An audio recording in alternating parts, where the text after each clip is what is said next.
I'm Pat Schulte, and this is the Earn and Invest podcast.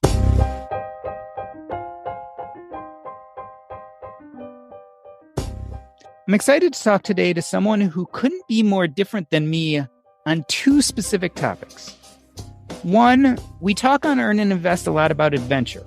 I'm thinking back to my conversation with Heidi Dusak of Ordinary Sherpa, or more recently, Lauren and Steven of Trip of a Lifestyle.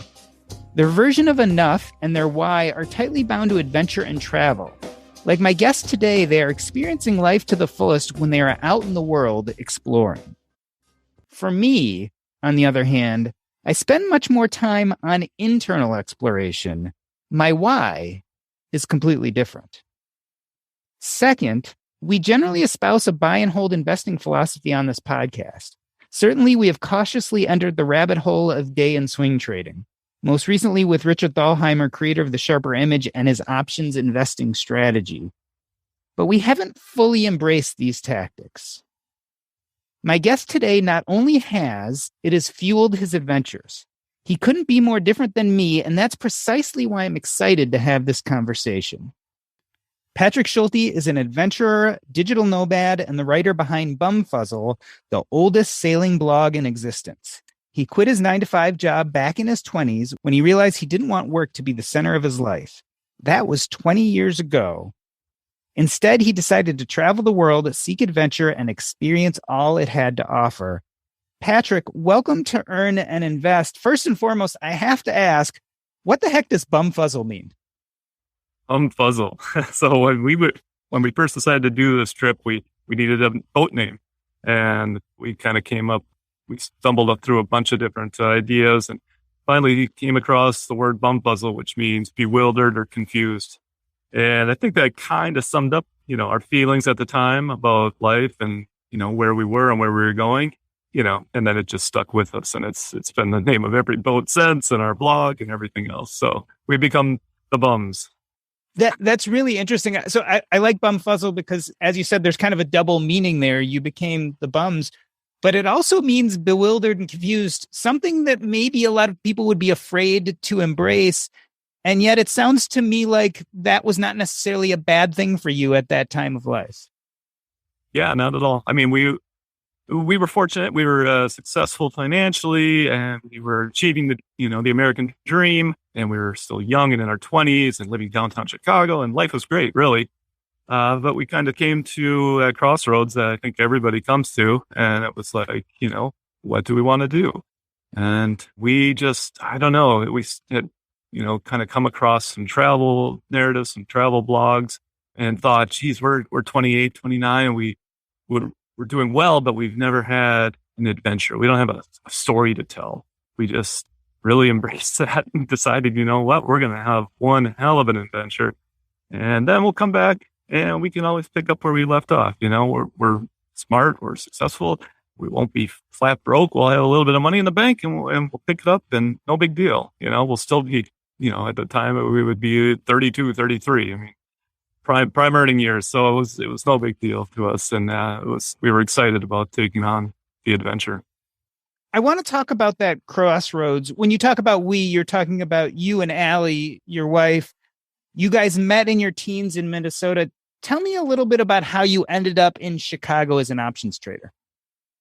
Yeah, so when I was like a teenager when I decided I wanted to become a trader. I was probably 16 and saw on the nightly news the guys, when they do the market recap at the end of the day, you'd see the New York Stock Exchange and see the guys in their jackets yelling.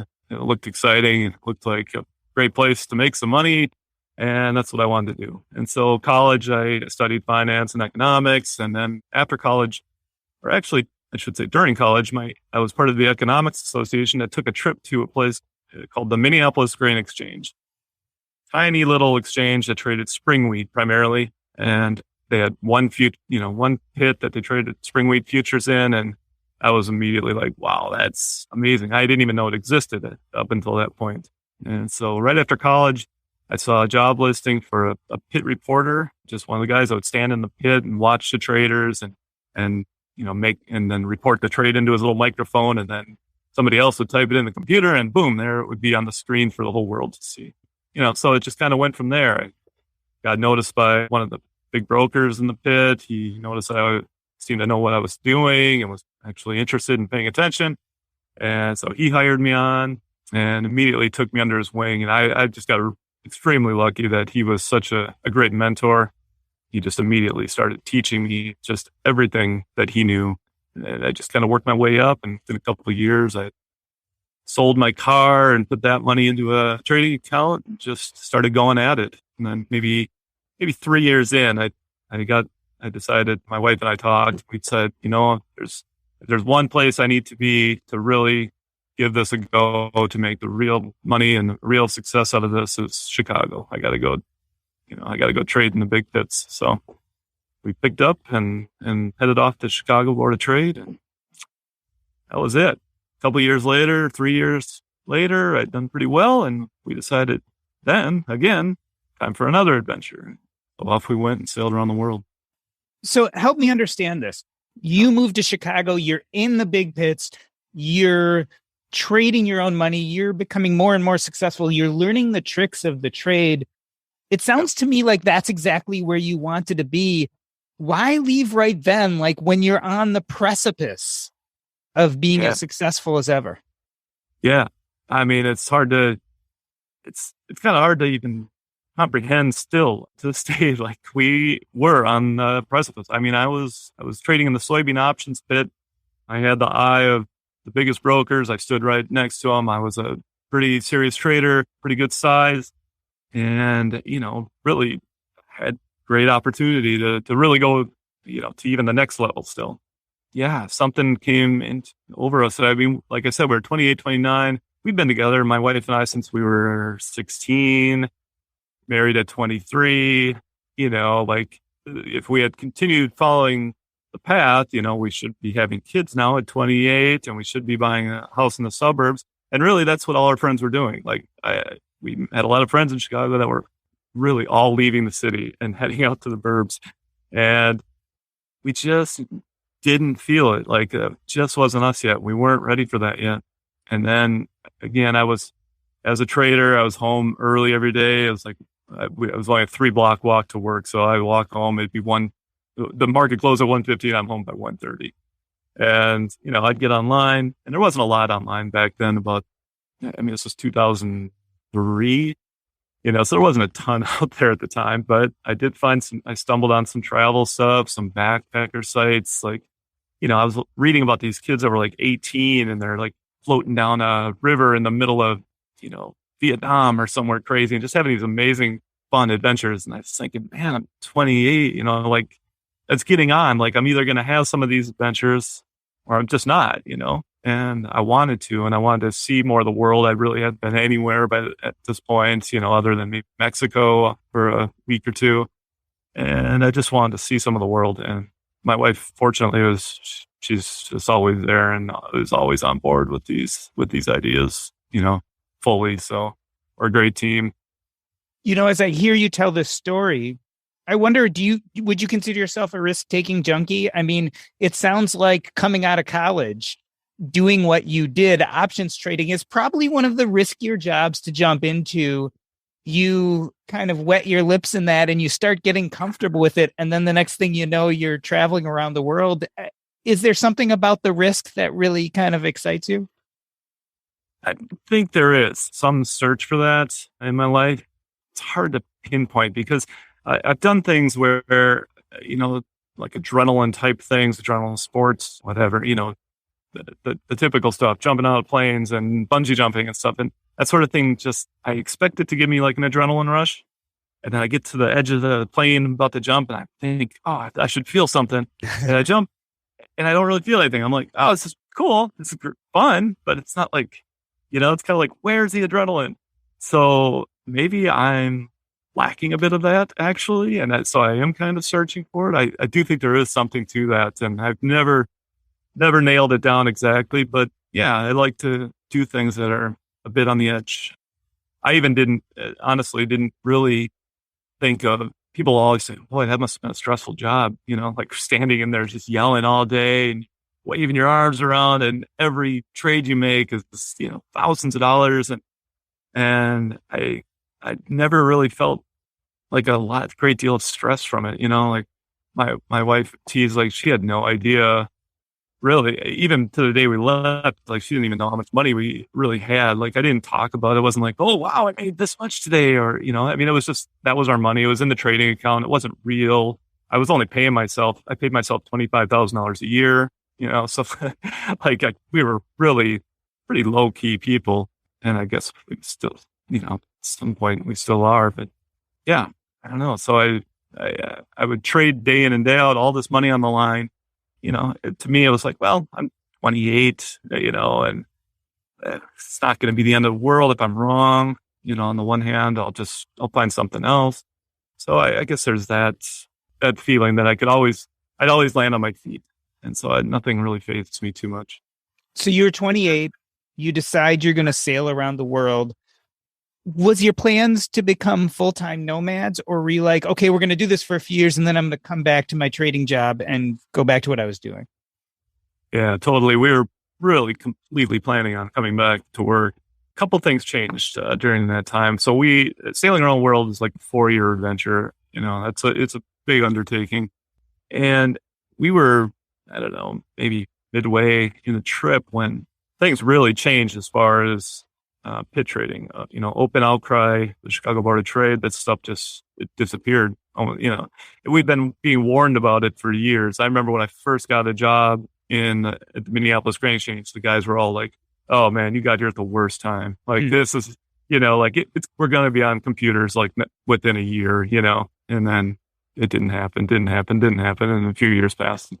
But eventually it did, it caught up, and next thing you know, everybody's on a computer or they're not trading at all. I mean, a lot of the pit trader guys weren't able to make, a living, make the conversion. So that was one thing that changed. And then the other thing I think was, about maybe midway, the big switch for us, my wife and I, we were in Italy. We had left the boat in Malta for a month while we went to Italy and decided to just backpack around the country, see all the big cities, the big sites in Italy. And we were doing that, and we were just like, man, this is great. Like there's so much to see and do. I mean, it's just fantastic. On a boat, you see a lot of great things, right? But you only see it from the water. You see these beautiful bays and amazing islands and all this, but then you go to some place like Italy and you've got that, but you've also got, so much culture and so much amazing things, history and everything else to see inland. So at that point we thought, you know what, like we're just never going back to normal life. We're going to go see all sorts of other things that we haven't seen. And yeah. So we knew about 2 years in that this was going to be our life for, the foreseeable future.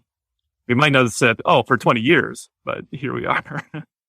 It's interesting to me because almost when you're talking about that switch, what we're really talking about is someone who said, I'm going to take a mini retirement, right? I'm going to disappear for a while, use money, do what I need to do. Then I'll come back and start working again. To someone who, what I would call now is more early retirement or maybe a passive income person. Were you worried about the economics? You're 2 years into it. You're like, okay, this is what I want to be doing with myself. Was there this thought, how the heck am I going to support myself? There was, but then again, I think I've always had this just a huge amount of belief in myself, and that I've always just known that things will work out and I'll land on my feet. They always have. And so it might be misplaced, but I just always known that, things will work out. And when we were sailing around the world, we were just meeting just unbelievable people, like people that have done so many different things in their lives to get to the point that they were out there sailing around the world. It was like, so it wasn't, I didn't feel like pigeonholed, like we could only do one thing. It was like, man, there's a million things to do. And I'm a smart guy, and whatever happens, if we go back to Minnesota or back to Chicago or just try something completely different somewhere else, like we'll do that, and it'll all come together. And yeah, I mean, it kind of did in the end. But I did worry about it a little bit, I will say. You say you ran into a lot of people when you're on the boat, et cetera, who are kind of having some of these adventures. It's a big world. There's a lot out there. Were there a lot of people like you in your age group, or were you mostly seeing people who are in their 50s, 60s, and 70s who were kind of doing that as an encore? At the time, I would say it was definitely more the older group. I'd say 55 plus. Pretty common, what you would kind of envision, I think, when you're thinking about the people that would be out there. But there were quite a few young families too who had decided to, take the leap and try it. Just like all sorts of different people, and just doctors and construction, builders, and just, I mean, literally that just spanned everything. There was no just like, well, that person did this and this, and that's it. People find all sorts of amazingly unique ways to earn a living and to create this lifestyle for themselves. You were 28 when you started this journey. You were sailing for 4 years. At some point, you must have started thinking about kids and a family. Was there any thought of settling down? Or by that time, we were like, we're on the road. Maybe we won't be in a sailboat, but we're going to make this work with kids. Yeah. So we always knew we wanted kids. It was never that we didn't want them. And it was obviously, I think, strange to our families and probably to a lot of people that follow our blog and stuff. That 10 years had gone by and we were like, okay, now we're going to go move into a VW bus and we're going to drive from Alaska to Argentina and we're just like do another ridiculous adventure, and I think that one caught some people off guard. But then, we always knew we wanted kids and that this would be a family affair. I don't think we knew that we would end up traveling with kids in a family to the extent we have. I think we probably thought we would settle down. Although I think at that time, we also probably planned to settle down somewhere different. It wouldn't be a typical U.S. lifestyle, I don't think, for us. So we tend to just we like to be kind of the outsiders, I think. We like finding our place in a place where we don't quite fit in and we have to, we just find it more interesting, I guess. And so that was always kind of our plan too. So yeah, when we eventually did decide to have kids, we were in Europe at the time. We got pregnant and sold the bus over there, the VW bus, and flew back to Minnesota to see family. And I'm sure at that time they were like, oh, great. They're going to settle down. No, huh? No. We showed up and we were like, hey guys, we've got a 1965 Porsche it's like a family heirloom. It's a car that I actually came home from the hospital in when I was, a kid born. So we still have that in the family. That's my car now. And so we literally got to Minnesota, climbed in the car and said, okay, we're going to head to Mexico to have the baby. And, and they're like, what, where, what are you doing? Like, I don't know. They have babies there. Well, we're going to head down there and figure out the next stage. Yeah. So we went down there, had kids. And then that's when we decided, you know what, the kids, it really came back to the families that we met that were sailing around the world. We met these families and these young kids, and the kids were fantastic and just really unique to us.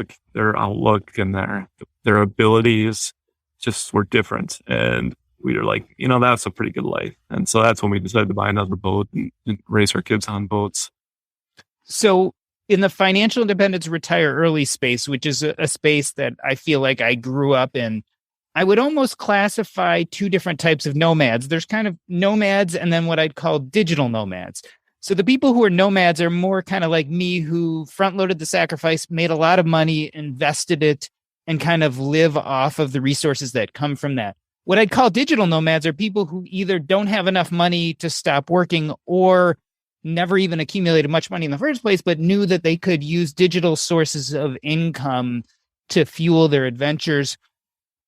What was your plan at the outset? Had you saved a lot of money that you thought was going to kind of pave the way to doing this? Or were you more like, I can always make money, I'll find a way on the adventure? Yeah, no, our plan was always to, earn more money down the line. We didn't have enough money to retire, not by any, reasonable standards. Like I said, I mean, I'd really only been working for 3 or 4 years. So yeah, we planned to go back to work, and we had plenty of money, plenty of capital in the beginning to fund the lifestyle for a considerable amount of time. I mean, we really went out and spent basically more or less a decade of just not really working at all and spending fairly freely during that time.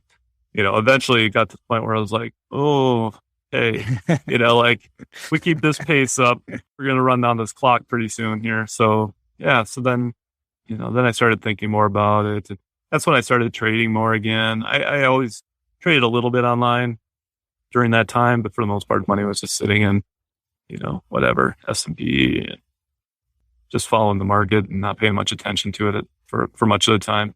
But options trading was always my wheelhouse.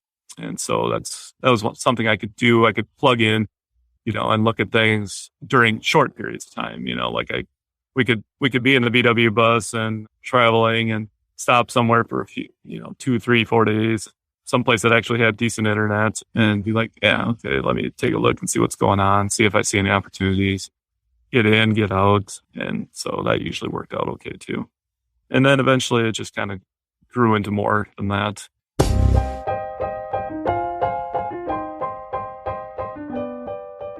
We are talking to Patrick Schulte. He is an adventurer, digital nomad, and the writer behind Bumfuzzle, the oldest sailing blog in existence. We're going to take a short break. I'm Doc G, and this is the Earn and Invest podcast.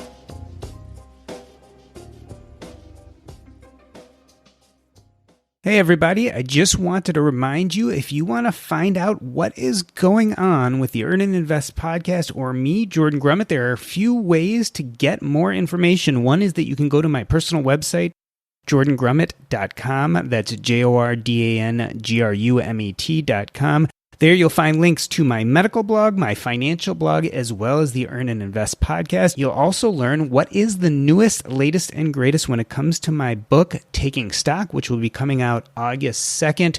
We're going to make the push for early or pre-sales in July. You can find it on Amazon, Books A Million, Barnes & Nobles. You name it, you can find it there. And last but not least, visit us on Facebook. The best way to get there is earnandinvest.com/Facebook. Again, that's earnandinvest.com/Facebook.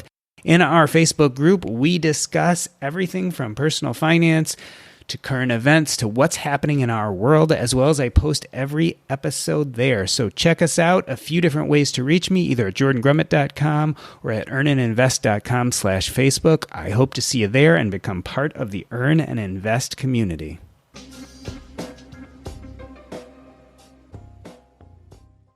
Let me reintroduce you. We are talking to Pat Schulte. He quit his 9-to-5 back in his 20s when he realized he didn't want work to be the center of life. That was 20 years ago. Pat, before the break, we were talking about getting back into options trading. It hits me that when you left your job, the technology was quite different than it would have been 4 to 6 years later by the time you said, I'm getting down on the cash a little. I better start thinking about making money again. Tell me how the technology had changed and maybe how that allowed you to become a more avid options trader. Yeah, it really did change greatly. When I first left, there really didn't even exist. I mean, it may have existed in some form, but there really was no way to trade options from a computer just anywhere in the world. And so, yeah, that grew over time. That kind of, but by the time I started thinking back, okay, what am I gonna do next? Like I said, I started trading options again when I would plug in, and just found that was working for me. I still didn't need to pay, a ton of attention to the markets. I could leave the rest of the money just sitting there working away when I was available, plug in. Trading was expensive in the beginning at that time. I think commissions were still pretty steep, and most of the platforms, I think I was using Fidelity at the time, and that was just a horrendous platform back then. I mean, I don't even think you could view an options chain. You could get like an option individual quote or something. I mean, so it's really evolved and continued to become just easier and easier for guys like me. A lot of people are listening to your story saying, boy, I'd love to live that life. You were an options trader before all this happened. So you came with some knowledge. In 2013, you wrote a book, Living on the Margin, which describes some of the ways in which you options trade. Do you think this is something that's open to everyone? Like, can everyone follow the path you took? Because I think a big part of your story is this ability to fund your lifestyle by doing some type of digital work. Options trading by itself is complicated. It does take a certain mind, I think, to be able to really grasp it. But I do think it's something that can be taught. over the years now, I also have my business now, Wander Financial, which I'm sure we'll talk about. But, I do teach people how to trade options. And I won't say it works for everyone. I think a big hang up for a lot of the people is just differentiating dollar signs from percentage signs. It's so often people, especially in options, because things will move fast, they'll see a dollar sign just, going away from them. And they don't think rationally. They don't think as a terms of percentage, where am I at? Where is this? How much is this really affecting me? It's so many different things. But so anyways, options trading is not for everyone, but I do think it's a great opportunity for a lot of people that kind of want to do what I do and travel, not be paying attention to markets all the time. I mean, you can sort of be an active trader, but also be inactive, like maybe you can't hold options trades and be inactive. You can't not pay attention to them, but you can also come and go and plug in and plug out. I once had a guest who is an avid day and swing trader, and he said, look, about 10% of people long-term make money doing this. But he said, if you're willing to study and learn, you can definitely be part of that 10%. Do you think that's kind of a rational look at it? Yeah, I think 10% is probably a reasonable way to look at it. I think the other thing to remember is that even if you're in the 90%, just you will learn. Taking away something and learning something new is good too. Like you've learned something about the markets. Maybe you learn, wow, I could use options to hedge my 401k. When I see the market, you see signs that the market is in trouble or it's topping and you feel like you're overexposed, but at the same time, you don't want to just dump your positions and for tax purposes or whatever. So, I mean, there is definitely, I think there's a lot to be learned from just knowing how options work. But yeah, no, definitely people aren't going to just overnight learn it and be able to make money. That's just not the way it works.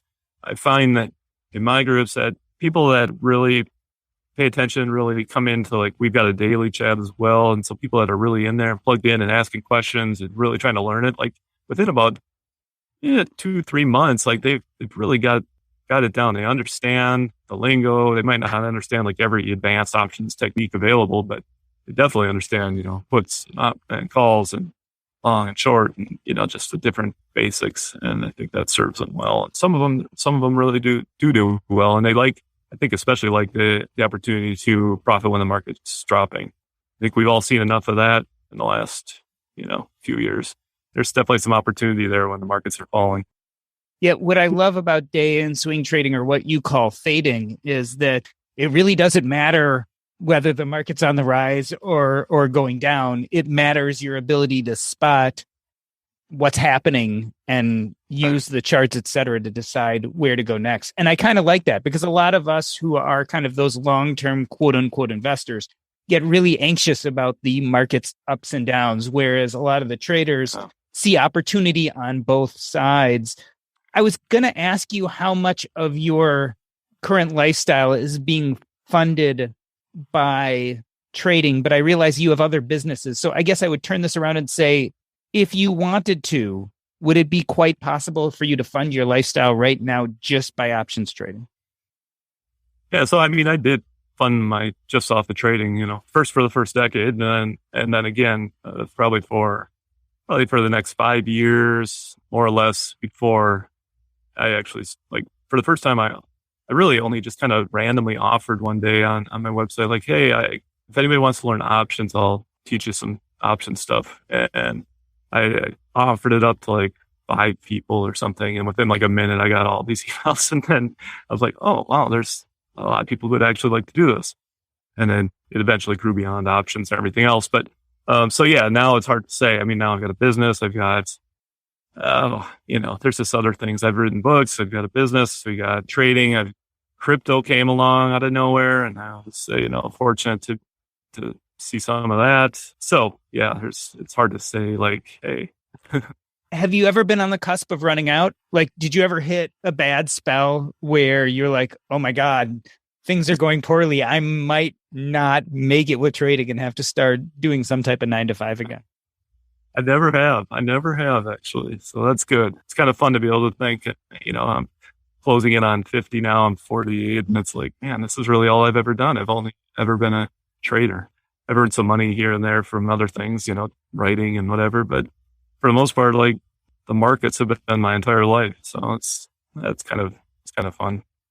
So I read your book, Life on the Margin, and I'm fairly savvy when it comes to investing and technical issues. So I can tell you that your strategies definitely take some time to understand. Like you can't just go read this the first time and completely understand what you do. There's a definite technical analysis there. There's a definite science to what you do.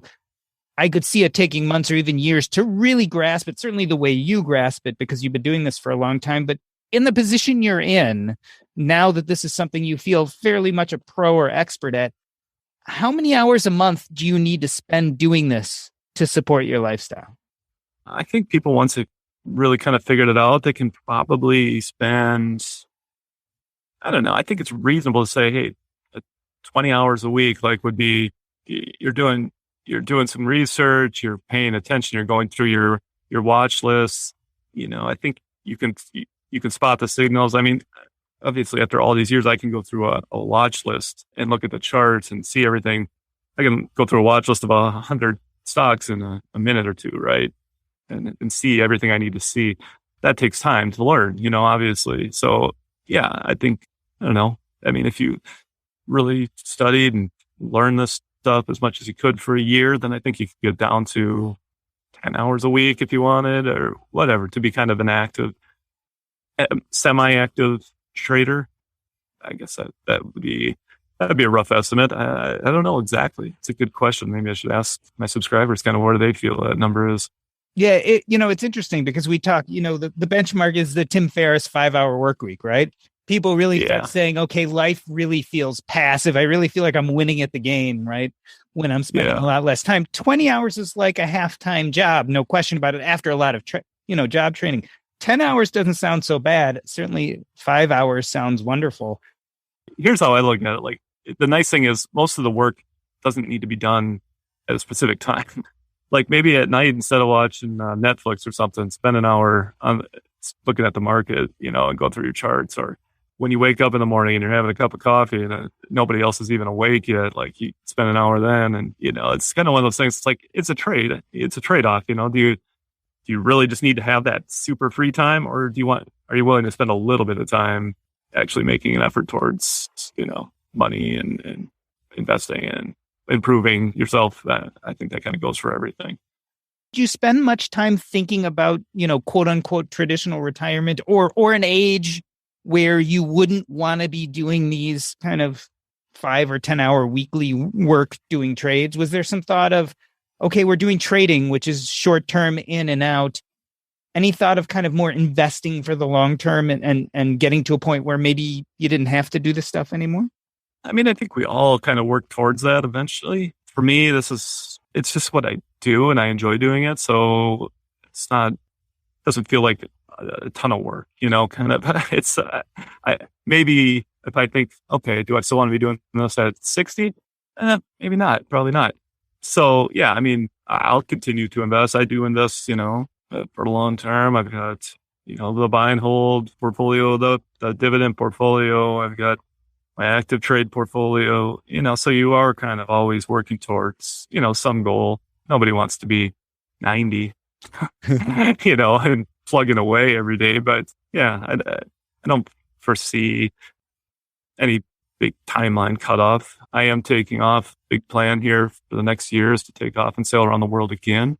My kids are 12 and 10 now. So actually I'm sitting on a boat in Aruba right now, our current boat, but we're just buying another boat that's in Mexico and we're planning to take off and sail around the world again. So I will be just kind of putting it really to work again and saying, hey, let's see if we can do this and travel the world and actually sail across oceans and still run this and still do this thing. Let's talk about your kids a little since you brought them up. Tell me how this has changed your beliefs about traditional education. I mean, most people think, go to high school, get good grades, get into a good college, go work. Tell me what you're thinking about your kids. Will they need to go to college? Will they need to? I don't know if the word need, it depends on what they decide to do, I guess, which obviously they're only 12 and 10. So we're not like, oh, what are you going to do with your life? Like, come on, start thinking about it. for me, it's great. It's changed greatly. Like I look back and I think, oh man, traditional schooling, it's just, I don't know. I try to think now, like, what would I be able to stick my kids in something where they had to sit there and be forced to learn things that they either weren't ready to learn yet, or they just weren't interested in learning, and yet in being told to sit there for whatever it is, 8 hours, and then come home and do more homework. Like we practice, it's kind of a mix of homeschooling and unschooling, I guess they call it technically, but we really try to focus on just letting them learn, what they want, focusing on it when they do show an interest in something. And then also just kind of thinking outside the box as far as learning. And for example, I don't know, I mean, like we let our kids, we just read to them, all the time, every night, every day.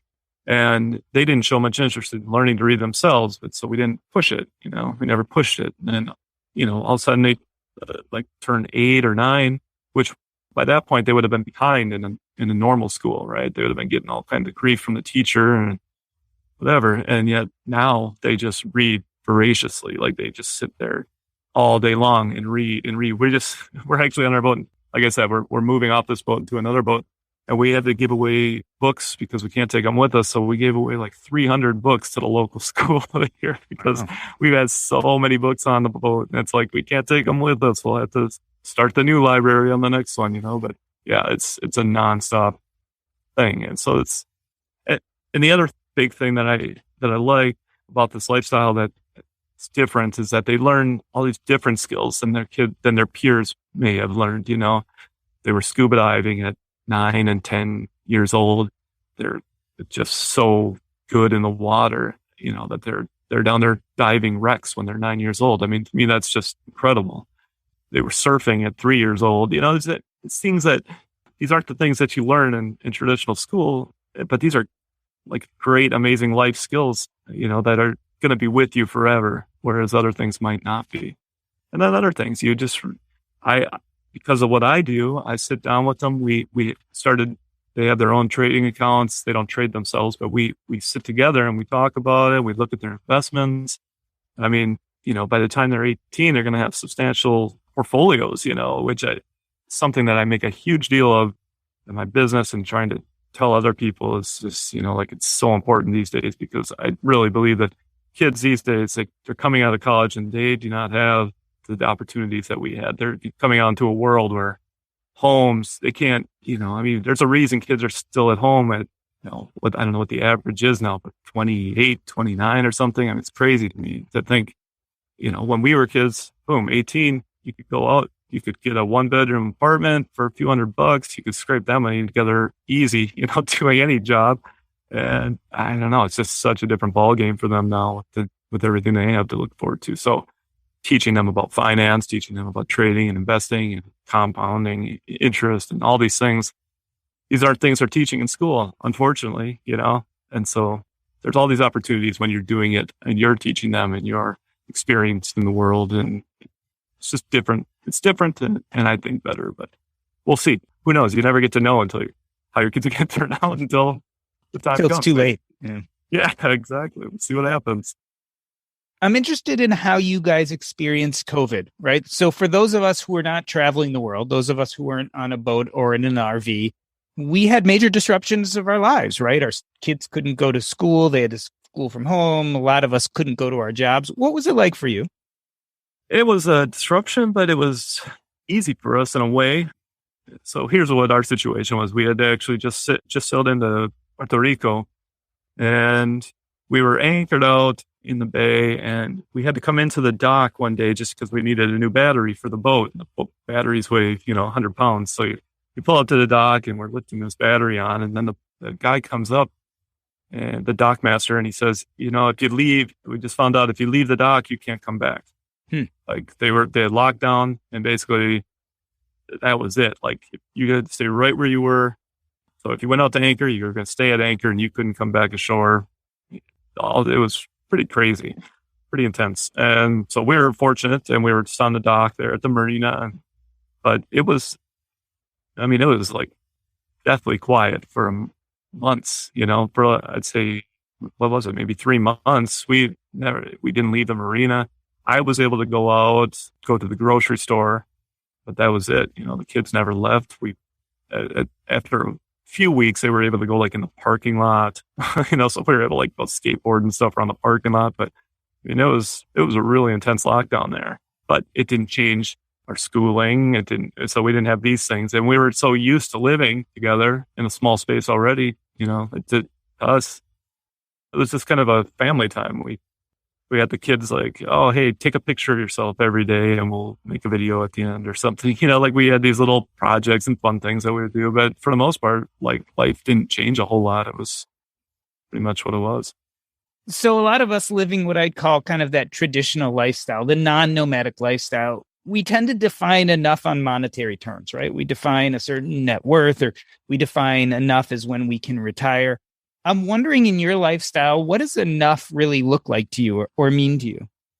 Yeah, so that's changed over time for sure. Like when we were young, I mean, it was a certain number. And then I think over time, definitely while we've been traveling the way we have, via boats and motorhomes, it's such a small, simple lifestyle. We've got solar panels and our own water maker. And like some of the things we do are so outside the norm, different, and it just simpler. It kind of brings back, lack of a better word, just a simpler time. It's different in that regard. So I think we realized many years ago now that, we can live on a lot less. We're not trying to impress anybody with, the latest gadgets. We're not trying to impress anybody with our clothes. We're not, you very much lose the keeping up with the Joneses mentality. That's definitely like something that goes out the window real early when you're taking a dinghy to shore and then trudging 2 miles across town to go to a grocery store and then pack everything to backpacks and then plug them back. And, I mean, it's not a lifestyle like for the rich and famous that, want to look all fancy and stuff. It's, that's kind of how we live now. It's like a simpler life. We don't need as much. We don't even strive for that great amount anymore. There's certainly none of that. Like, man, I hope someday we have enough money that we can have a Ferrari and and a huge house. And there's just none of that. It's like we're content and happy with what we have. We don't need a lot. And that's, as long as we've got that and we've got a happy family and healthy, like, hey, life is good. Tell us about Wanderer Financial. How did you end up in the financial advice business? Because it doesn't sound like you had planned to be there. Yeah, I definitely didn't. So I have a friend, Nick O'Kelly, who I wrote Live on the Margin with, and he approached me actually. He's like, do you just get the question all the time? Like, how do you do this lifestyle? Because he was also a wanderer. He had lived on boats and all this. So, and we were the same age, and, we were young, obviously. So we looked, sure, it looked crazy to people to see us on boats. I mean, we would get it all the time. Like, oh, are you the crew on this boat? Even though it was a little boat, it wasn't fancy, but people would still just assume like you couldn't possibly own this boat and be sailing around the world, And so we decided, let's answer that question, how we've done it, what our outlook is on life, how you might change your life to, if this is something that you want to do. Yeah. And so we started out with that. And at the time, I even kind of recommended in the book, like, hey, you don't need to pay for financial advice. That was something we talked about. But then over time, after writing the book, I would constantly just get emails, asking questions about investing and trading and what this person should do with their 401k. And I'm not a financial advisor, so this wasn't what I wanted to be doing, as far as those specifics. But then I thought, eventually I thought, what, maybe people do need more help, just learning about what their options are. It's kind of amazing to me, because I've just always been involved in it. So it's hard to understand how little people actually know about stocks and investing and trading and how to even do it. Like they don't even understand the basic idea of a brokerage, like all they know is that they might know a 401k and maybe they've figured out the IRA, and beyond that, like that's it. They don't know much more. And so, yeah. So anyways, I started out, I just offered up to my my Bumfuzzle people, the followers of our website, that I would teach a few people how to trade options. And that got a big response. And pretty soon that just community kept growing and growing. And eventually I took on a partner, and we just kept growing. And, people keep coming to us. And it's really nice because they all kind of come to us organically. They followed me through Bumfuzzle. They know who I am. I'm not putting on airs. I'm a pretty straight shooter. My whole life is essentially right there to read about. So people come to us, and they're very much of the same mentality and wanting the same things from life. So it really becomes this really cool group of people that coming from lots of different walks of life, but all kind of striving towards the same thing, which is really nice. And it's been a fun community, and it's fun to go to work every day and talk to these people and hang out in our live chats and answer their questions. So, Pat Schulte, I wanted to thank you for coming on the show today. On the surface, your story is a story about a guy who decided to become a nomad. It's a story about someone who realized they could make income off of trading. But when you look deeper, it's actually the story of someone who decided what meaning meant in their life and then built a financial structure and framework around that. And I think we make that mistake often. We often think that we first make the money and then we live life. And certainly I think part of my message and what I hear in your message too is that we've got to think a lot more about who we want to be and what we want to do first, and then build our finances around that. I want to end this episode the way I end every episode by asking you what is up next in your life and where can people find you if they want to know more. So first and foremost, what is up next? What is your plan for the next few months? Yeah, so next for us, then, like I said, we're selling this boat in Aruba, where we bought a new boat in Mexico. We'll be moving back there, and it's actually kind of home for us. It feels like home because my kids were born in Puerto Vallarta, and that just happens to be where this new boat is. So we're excited about that. And then within the next few months, we'll be hopefully heading out to head across the South Pacific, and off we go, continuing on with our adventures. And if people want to know more, what is the best way for them to contact you? Yeah, the best way to find us is, you can follow my travels at bumfuzzle.com. That's BUMFUZZLE.com. And we've got my trading business and my group at wandererfinancial.com. This has been the Earn and Invest podcast. On behalf of myself, G, I wanted to thank Pat Schulte. That's a wrap.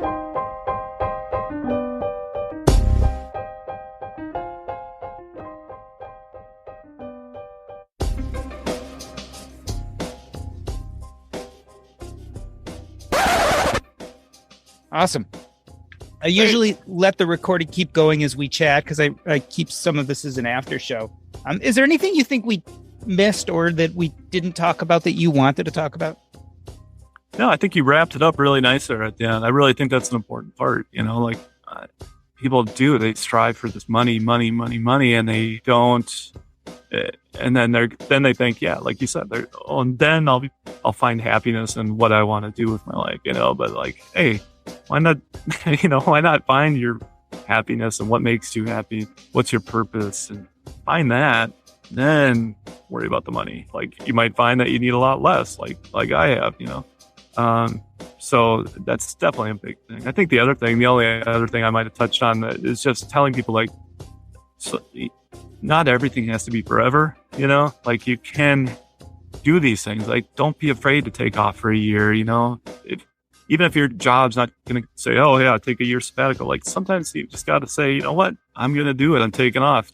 Go do something that you really wanted to do for a year, or two, or whatever the case may be. You might find it completely changes your life, or you might find it's, oh, I didn't really need that or want that. Like, I'm happy with what I had. And, you go back to that. And that's all fine. At the end of the day, you're not going to be, maybe it costs you a little bit of money, but I think, having that story and having that kind of under your belt will make you happier kind of going forward. I think so often people just get stuck in that, like, I got to work until I'm completely ready, 65 or whatever. And it just never pans out, right? Like, people get sick, they get family problems. It's just, it just never, it works out so rarely. I wonder what the true percentage is, like people that have like a big dream for 65 and but maybe they're only 45. Like how many of them are going to achieve that? I mean, it's not as many as not as many as people think. My dad died at 40. So like, I think a lot about his life when I think about my life. Man. And I'm like, for sure. It's that, it's that the thing we struggle with is trying to figure out deferred gratification, saving for retirement, having enough to eventually leave work, be safe, be able to afford your own healthcare, all that kind of stuff, versus realizing that time is short and you may not live as long as you think, or you may not have options later on. So taking advantage of today and figuring out that mix is really hard for people, I think. There is a sub-segment, which I would put you in from the bit I'm hearing from you. There's a sub-segment of people who figure, I'll just make it work. And those people tend to do very well because they do make it work, right? It's already part of their mindset. They're like, okay, this is what I want to do. I'm not exactly sure how it's going to work out, but I'll make it work. And I think that attitude works really well. Unfortunately, it is hard, and I'm just as bad with this. It's hard to open up our brains to get rid of those limiting beliefs and start thinking, okay, it will just work. And unfortunately, not everyone can do that. Like, there's a group who definitely can't, and then there's a group who definitely can. And then there's the rest of us who may be able to be convinced or have our brains opened enough to do that. Yeah. And the thing is, I also realize, like, I'm blessed in a way. I'm lucky, very fortunate in a way, because I'm a white male, I'm American, I'm, all these things that are going for me financially. Like, I'm not going to be on the street, like, okay, I've got family who's there and they're good people, and they'll, if things just went completely haywire, they're going to help me out. So, I mean, I try to always remember that too. Like, I get it. Not everybody can just take these chances that I do, like they don't have a fallback. Or they don't have, they might have gotten to a point in their lives where it's not going to happen again. Like they got to that point. It's unlikely that it's going to be given to them again if they leave it. So, I mean, I get that. So I'm trying not to go overboard with that. But at the same time, I'm fortunate. I recognize that. And so I'm also not going to let that pass me by, I want to take advantage of that and make myself a happy life, I think sometimes too, we make this so we're always on one side or the other. A lot of times we talk about things like privilege, but you can still speak from a privileged position and bring up ideas and opinions that are still helpful for anyone in any situation. So, I talk a lot about personal finance. I grew up in a very middle-class family. I became a doctor. I am exactly that. I'm white, I'm male. So I've had a lot of privilege in my life. That doesn't mean that getting people to think more about meaning and purpose and starting to look at their life decisions with that in mind isn't valuable. So yes, it means that someone who's scraping by, who has, a very basic job and doesn't make a lot of money, they're not going to have the options that you or I necessarily have. On the other hand, framing some of the decisions available to them in that mindset can still be beneficial and bring about improvements in their life. And that's kind of the thought process I try to make, is where our actual circumstances often are different. Sometimes that framework we help create or teach or have studied could help someone, even if the actual details of their life are much different. Right. True. Very true. Yeah. So